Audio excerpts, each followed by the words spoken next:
تہجد اصل میں جسے کہتے ہیں وہ نہیں ہے کہ جو عام طور پر لوگ فجر سے کچھ دیر پہلے جاگ گئے اذان سے اور جلدی سے 8 نفل پڑھ لیے، یہ تہجد نہیں ہے۔ یہ تو فجر کا ضمیمہ بنا لیا، ہر نوافل ہے، عبادت ہے، اس کے بھی جو اس کے برکات ہیں وہ ظاہر ہوں گی، جو اس کا ثواب اور اجر اللہ دے گا۔ لیکن اصل میں جسے تہجد کہا جاتا ہے وہ رات کو سو کر پھر اٹھنا، نیند کو توڑ کر اور پھر سو جانا اور پھر اٹھنا فجر۔ جوف کہتے ہیں پیٹ کو کسی شے کے، جوف اللیل، رات کے بطن میں، رات کے درمیان میں، یعنی نصف رات گزر جائے اس وقت سے انسان جو ہے وہ نماز پڑھے اور پھر ثلث رہ جائے تو پھر جاگے، پھر سو جائے اور پھر اس کے بعد اٹھے فجر کے لیے اور سنتیں پڑھے اور آئے مسجد کے اندر۔ تو یہاں آپ نے فرمایا وَصَلَاةُ الرَّجُلِ فِي جَوْفِ اللَّيْلِ، اور اپنے اس قول کے لیے حضور نے آیتیں تلاوت فرمائی، وہی دو آیتیں۔ یہاں یہ سورہ سجدہ کی آیت نمبر 16 اور 17 ہے۔ تَتَجَافَىٰ جُنُوبُهُمْ عَنِ الْمَضَاجِعِ، اللہ تعالیٰ اپنے خاص محبوب بندوں کی یہ صفات بیان کر رہا ہے کہ ان کے پہلو اپنے بستروں سے علیحدہ رہتے ہیں، رات کے وقت جاگتے، بستر پر لیٹیں گے تو سو جائیں گے۔ تَتَجَافَىٰ جُنُوبُهُمْ عَنِ الْمَضَاجِعِ يَدْعُونَ رَبَّهُمْ خَوْفًا وَطَمَعًا، وہ اس وقت اپنے رب کو پکارتے ہیں، دعائیں کرتے ہیں، خوف کے ساتھ بھی، اس کے مواخذے کا خوف، اس کے عذاب کا خوف، اس کے باس پرس کا خوف، اس کی ناراضی کا خوف، جہنم کا خوف، وطمعًا، اور تمع کس کی؟ اللہ راضی ہو، اللہ کے اجر و ثواب کی بھی تمع ہو، لیکن سب سے بڑی تمع کیا ہے؟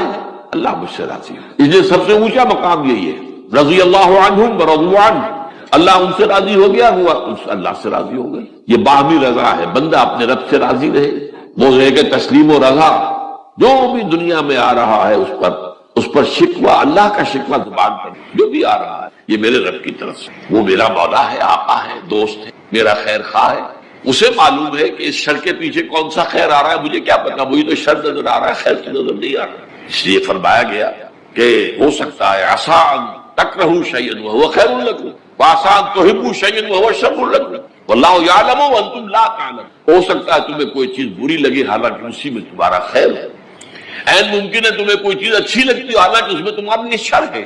اللہ جانتا ہے تم اس کیفیت کے اندر دنیا کی زندگی گزارے، اللہ تعالیٰ آخرت میں اسے راضی کر دے گا، اللہ اس سے راضی ہو جائے گا۔ اس قرآن کو اچھی سے اچھی خوشلحانی کے ساتھ پڑھو۔ من لم یتغن بالقرآن فلیس منا، جو قرآن کو بہتر سے بہتر انداز میں، اچھی سے اچھی آواز میں، خوشلحانی کے ساتھ پڑھنے کی کوشش نہیں کرتا وہ ہم میں سے نہیں ہے۔ بلکہ ایک مرتبہ حضور رات کے وقت آپ گشت پر تھے اپنے ساتھیوں کے حالات معلوم کرنے کے لیے۔ حضرت ابو موسیٰ اشعری رضی اللہ تعالیٰ عنہ ایک صحابی ہیں، ان کے گھر کے پاس سے گزر ہوا، وہ رات کو تہجد پڑھ رہے تھے، کھڑے ہوئے کیف کے عالم میں قرآن تلاوت کر رہے ہیں۔ حضور کو بہت پسند آئی ان کی قرات، کافی دیر تک وہاں کھڑے سنتے رہے۔ اب انہیں کیا پتا کون سن رہا ہے، بالکل اسی طرح سمجھ لیجئے ایک بات یاد آئی ہے، حضور فرماتے ہیں کہ جس طرح کان لگا کر اللہ قرآن کو سنتا ہے کسی چیز کو نہیں سنتا۔ ہمیں نظر نہیں آتا نا، ہمیں معلوم نہیں، ہم قرآن پڑھ رہے ہیں تو سننے والا کون ہے؟ سب سے زیادہ کان لگا کر خود اللہ۔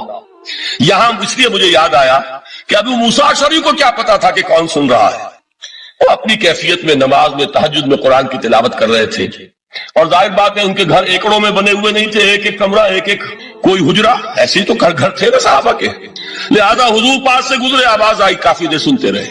اس کے بعد آپ تشریف لے گئے، صبح فجر میں ملاقات ہوئی تو حضور نے تحسین کے انداز میں فرمایا، یا ابا موسیٰ انک قد اوتیت مزمارا من مزامیر آل داؤد، اے ابو موسیٰ تمہیں تو آل داؤد کے سازوں میں سے ایک ساز اللہ نے عطا فرما دیا ہے۔ جس طرح حضرت داؤد لہن داؤدی مشہور ہے کہ جب وہ پچھلے پہر رات کو حمد کے ترانے الاپتے تھے، قرآن میں ہے کہ پرندے شامل ہو جاتے تھے ساتھ، اور پہاڑ وجد میں آتے تھے، پہاڑ بھی ان کے ساتھ شریک ہوتے تھے، تو جس طرح کا اللہ نے ان کو لہن عطا فرمایا تھا، حضور نے تحسین کے انداز میں فرمایا ہے ابو موسیٰ اشعری اللہ نے تمہیں بھی آل داؤد کے سازوں میں سے ایک ساز عطا فرمایا۔ بہرحال قرآن مجید کا جو یہ میوزک ہے، قرآن کے الفاظ کا جو حسن ہے، جہاں تک حسن معنوی ہے وہ تو ہر لفظ میں ہے، لیکن یہ حسن ظاہری، حسن صوتی، حسن لفظی، یہ اپنے کلائمیکس پر آپ کو نظر آئے گا سورہ رحمان میں۔ لیکن قرآن میں یہ سورت اس اعتبار سے بھی ممتاز ہے، اس کی 4 آیات پر ذرا توجہ کریں گے، عجیب حقائق سامنے آئے گے۔ جہاں یہ قرآن مجید کے حسن صوت اور حسن لفظی کی معراج ہے، وہیں اس کی پہلی 4 آیات میں 4 چوٹی کی چیزوں کا ذکر ہے، سب سے اونچی چیز ہے۔ پہلی آیت کیا ہے؟ الرحمن، ایک آیت ہو گئی۔ رحمان کیا ہے؟ اللہ کا نام ہے۔ کبھی آپ نے غور کیا اللہ کے ناموں میں سب سے پیارا نام کون سا ہوگا؟ رحمان۔ کیوں؟ اس کا مادہ کیا ہے؟ رحمت۔ ہمیں سب سے بڑھ کر جس چیز کی ضرورت ہے وہ کیا ہے؟ رحمت خداوندی۔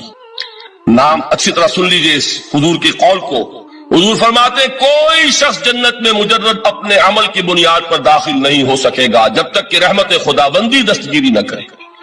کسی صحابی نے بڑی ہمت اور جرأت کا ثبوت دیا کہ پوچھ لیا کیا حضور آپ بھی؟ جب آپ نے فرمایا کوئی شخص داخل نہیں ہو سکتا جنت میں محض اپنے عمل کی بنیاد پر جب تک کہ رحمت خداوندی جو ہے وہ دستگیری نہ فرمائے۔ پوچھا گیا کیا آپ بھی؟ آپ نے فرمایا ہاں میں بھی۔ آپ انداز کیجئے کہ اگر محمد الرسول اللہ بھی رحمت خداوندی کے ضرورت مند ہوں تو تاب دیگرہ چے رسد ہماری تو سب سے بڑی ضرورت رحمت خداوندی۔ اب یہ رحمت جو ہے قرآن مجید میں اللہ تعالیٰ کی یہ شان دو الفاظ کے ذریعے سے آتی ہے، رحیم اور رحمان۔ اور کوئی مادہ نہیں ہے جس سے دو نام بنتے ہوں اللہ کا، لیکن یہ مادہ ہے واحد رحمت کا کہ جس سے رحمان بھی ہے رحیم بھی ہے۔ رحیم صفت مشبہ ہے، رحمت دائم ہو جائے گی، مستقل ہوگی تو رحیم کہیں گے۔ اور رحمان اس میں رحمت کی ہے وہ شان ہے کہ جیسے ٹھاٹھے مارتا ہوا سمندر ہو، ہیجان کی کیفیت، طوفانی کیفیت، رحمت خداوندی کا طوفانی جوش، وہ ہے رحمان۔ آپ تو رہتے اس علاقے میں ہیں، آپ کو معلوم ہے عرب اگر بھوکا مرا جا رہا ہو تو کیا کہے گا؟ انا جوعان۔ پیاسا مرا جا رہا ہو انا عطشان۔ بہت غضبناک ہوگا غضبان، غضبان آصفہ قرآن میں آیا ہے، بہت غضبناک۔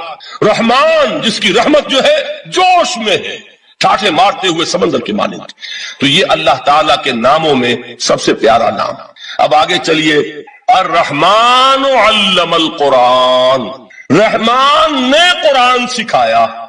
رحمت خداوندی کا سب سے بڑا مظہر، رحمان کی رحمانیت کا سب سے بڑا مظہر قرآن ہے۔ ان میں جو منطقی ربط ہے اس کو سمجھتے جائیے۔